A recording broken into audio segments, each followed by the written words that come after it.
I am Honorable Usman Bello-Kumo. I represent Akko Federal Constituency from Gombe State.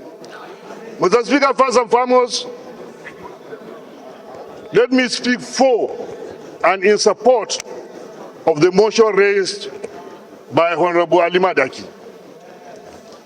In a world where its covenants proclaim black inferiority, in a world where, despite evidence to the contrary, but insist that black Africa is synonymous to poverty, misery, and other social evils, it is from this world that every right-thinking Nigerian should raise to vehemently resist, object, and reject anything that will bring about interfering and working against our religion and our moral values.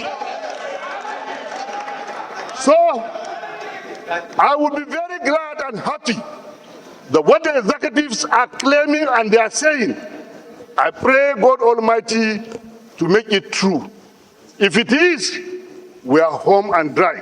If it is not, we are calling on everybody involved that this agreement should not only be withdrawn, but an apology should be given to the entire Nigerians. This is my position, and I so submit. Thank you very much.